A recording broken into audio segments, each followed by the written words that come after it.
गंगा नदी का निर्माण होने के बाद में गंगा प्रारंभ में तो दक्षिण दिशा में बहती है और उसके बाद में दक्षिण पूर्व में बहने स्टार्ट करती है और बाद में पूर्व में बहती हुई ये दक्षिण पश्चिमी बंगाल में जब पहुंचती है तो भागीरथी और हुगली नामक की दो प्रमुख वितरिकाओं में बट जाती, दो प्रमुख भागों में बट जाती है ये। प्रमुख जो मुख्य नदी जो है वो बांग्लादेश में चली जाती है, जिसे पहले तो वहाँ बोलते हैं पद्मा और बाद में उसको क्या बोलते हैं, मेघना। बांग्लादेश में जाने के बाद पहले तो उसका नाम पद्मा हो जाता है, बाद में मेघना। मेघना नदी जब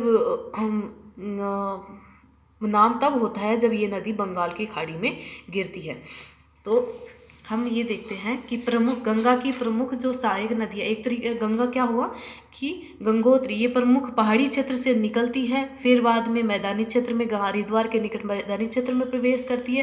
पहले तो दक्षिण में, फिर दक्षिण पूर्व में बहती हुई, फिर पूर्व सीधा पूर्व दिशा में इसका बहने लग जाती, इसकी दिशा हो जाती है और उसके बाद में दक्षिण में पूर्व में बहती हुई इसके दो भागों में बढ़ जाती है। एक तो पद्मा बांग्लादेश में चली जाती है और हुगली नदी के नाम से ये पश्चिमी बंगाल में बहने लग जाती है और पद्मा जो है वो मेघना के नाम से उसमें बंगाल की खाड़ी में गिर जाती है और हुगली जो है वो बंगाल की खाड़ी में गिर जाती है। अब हम देखते हैं गंगा की प्रमुख सहायक नदियाँ।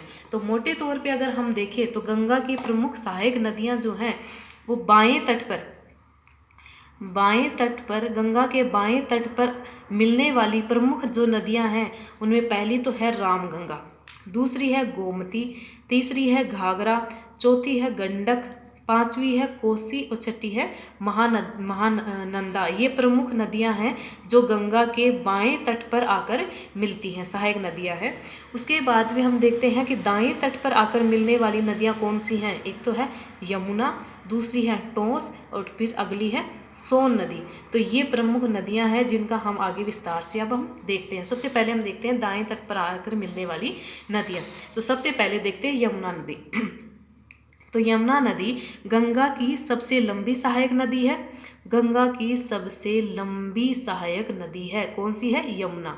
प्रारंभ में यह गंगा के पश्चिम में बहती है, बाद में गंगा के दक्षिण में बहती हुई इलाहाबाद के निकट ये इसके दाएं तट पर आकर गंगा से मिल जाती है।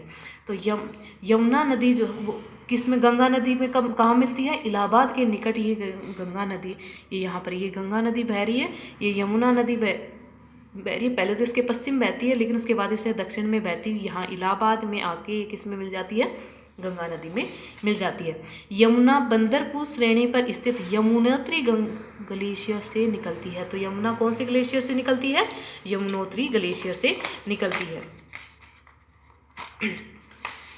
हिमालय क्षेत्र से निकलने वाली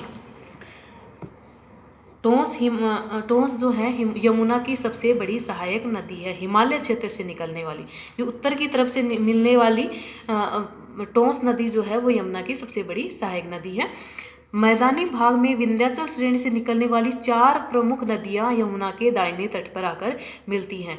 तो प्रमुख जो यमुना की जो सहायक नदियां हैं जो दक्षिणी भाग से होते हुए या यमुना नदी के जो दाहिने तट पे आके जो नदियां मिलती हैं वो कौन सी हैं, 4 नदी हैं जो पश्चिम से पूर्व की ओर प्रमुख रूप से कौन सी है, चंबल, सिंध, बेतवा, केन। ये हम अगर देखें ये यमुना नदी यहाँ पे बह रही है तो सबसे पहले इसमें मिलती है चंबल नदी, फिर सिंध, फिर बेतवा और फिर केन। ये 4 प्रमुख सहायक नदियां हैं किसकी, यमुना की, जो इसके दाहिने तट से होके मिलती है और बाएं तट से टोंस नदी इसमें मिलती है, जो बाएं तट से मिलने वाली सबसे लंबी नदी है। और भी नदियां मिलती हैं।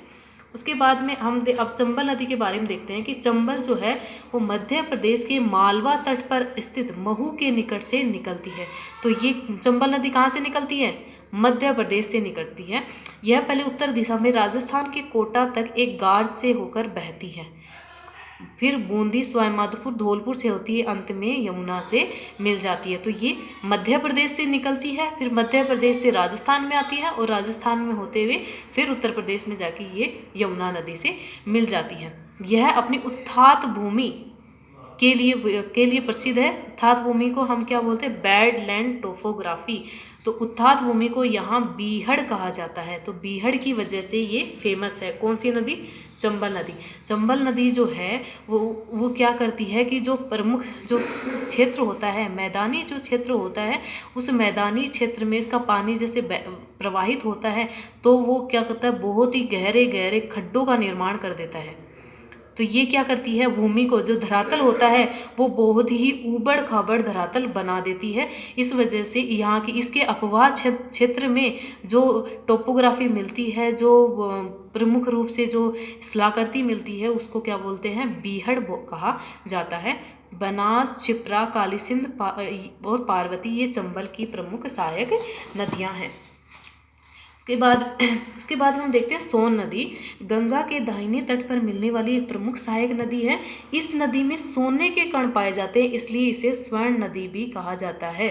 यह अमरकंटक की पहाड़ियों से निकलती है। तो सोन नदी भी कहाँ से निकलती है, मध्य प्रदेश से निकलती है, अमरकंटक की पहाड़ियों से।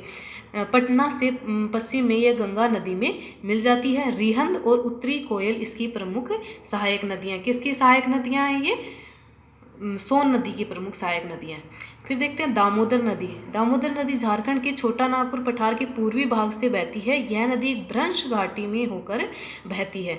बराकर इसकी प्रमुख सहायक नदी है और ये फुल्टा के निकट यह हुगली नदी में मिल जाती है। दामोदर नदी जो है वो हुगली नदी की सहायक नदी है। धनबाद और दुर्गापुर, धनबाद तो है झारखंड में और दुर्गापुर है पश्चिम बंगाल में, ये दोनों नगर जो हैं वो इसी नदी के तट पर बसे हुए हैं। कौन सी नदी के तट पर बसे हुए हैं, दामोदर नदी के तट पर।